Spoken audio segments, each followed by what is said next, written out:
Hello students, हम लोग बात कर रहे थे सामाजिक अनुसंधान की प्रक्रिया की। सामाजिक अनुसंधान की प्रक्रिया में विभिन्न चरणों का उपयोग किया जाता है। एक के बाद दूसरे चरण की तरफ बढ़ते हुए हम सामाजिक शोध या अनुसंधान के कार्य को करते हैं। सामाजिक अनुसंधान या शोध का ये कार्य एक जटिल प्रक्रिया माना जाता है, क्योंकि सामाजिक घटनाएं अपने आप में जटिल होती हैं, तो हमें इसके लिए चरणबद्ध रूप से इसके सारे स्टेप्स को फॉलो करना होता है। अभी तक हम जान चुके हैं कि इसके सबसे महत्वपूर्ण चरण के रूप में हमने विषय का चयन कर लिया, उससे संबंधित साहित्य का अध्ययन किया और अध्ययन के उद्देश्यों का निर्धारण किया। अध्ययन के उद्देश्यों के निर्धारण के पश्चात हमने इकाइयों को परिभाषित किया और प्राकल्पनाओं का निर्माण किया। अध्ययन क्षेत्र का निर्धारण भी एक महत्वपूर्ण चरण है कि हम किस अध्ययन क्षेत्र में अपना शोध का कार्य करना चाहते हैं। किन सूचनादाताओं का चयन किया जाएगा, इस प्रक्रिया को निर्देशन कहा जाता है और हम अपने अध्ययन के विषय के अनुसार सूचनादाताओं का चयन कर लेते हैं। सूचना के स्रोतों का निर्धारण, उपकरणों तथा प्रविधियों का निर्धारण जो है वो भी आप लोगों ने समझ लिया कि किस प्रकार से सामाजिक शोध के अंतर्गत किया जाता है। अगले चरण के रूप में हम देखते हैं कि इन उपकरणों और प्रविधियों का परीक्षण किया जाता है। मान लीजिए हमने अपने शोध कार्य के लिए एक अनुसूची या प्रश्नावली का निर्माण किया है। हम उस अनुसूची को उस संबंधित क्षेत्र में सूचनादाताओं तक लेकर जाते हैं, एक छोटे क्षेत्र में, और हम ये जानने का प्रयास करते हैं कि जो तथ्य, जो आंकड़े हम एकत्रित करना चाहते हैं, क्या वो वास्तव में इस अनुसूची के माध्यम से एकत्रित किए जा सकते हैं या नहीं। यदि हमें उसमें किसी तरह की कठिनाई आती है तो हम अपने परीक्षण के बाद इसे बदल सकते हैं, ताकि जब हम अपने शोध का कार्य करें तो उसमें किसी प्रकार की कठिनाई ना हो। इसलिए ये परीक्षण किया जाता है, इसे पूर्व परीक्षण कहा जाता है। इसमें हो सकता है प्रश्नों की भाषा जो है वो जटिल हो, सामने वाले को समझने में परेशानी आ रही हो, या हम जो पूछना चाह रहे हों वो बात वहाँ तक नहीं पहुँच पा रही हो। तो इन सारी बातों का ध्यान जो है वो हम वहाँ पर रखते हैं, परीक्षण के समय हम देख लेते हैं, और इस तरह से हम इस पूर्व परीक्षण के द्वारा अपने उपकरणों और प्रविधियों को जांच सकते हैं।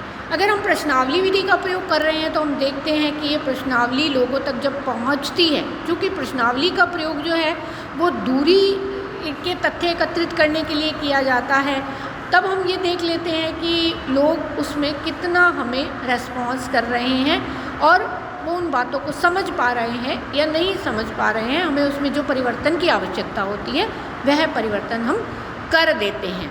तत्पश्चात हम अगले चरण की तरफ बढ़ते हैं।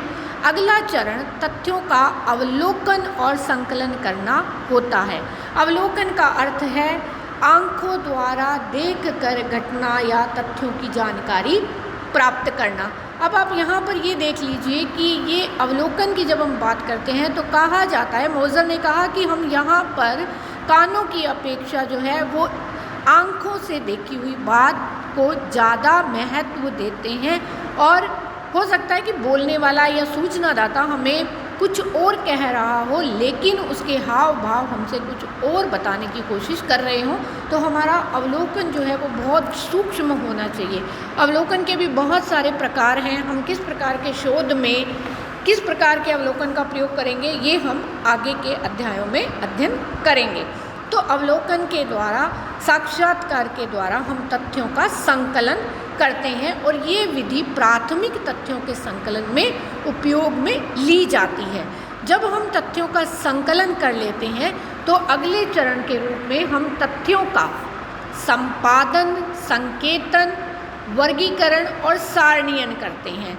एक जैसे तथ्यों को एक वर्गों में रखना या स्थान देना वर्गीकरण कहलाता है, जिससे कि हमें जो हमारे बिखरे हुए तथ्य या आंकड़े हैं वो एक साथ दिखाई दें, और ये हमें दिखाई देते हैं सारणी के माध्यम से, एक टेबल के माध्यम से, जिसे हम टेबुलेशन कहते हैं।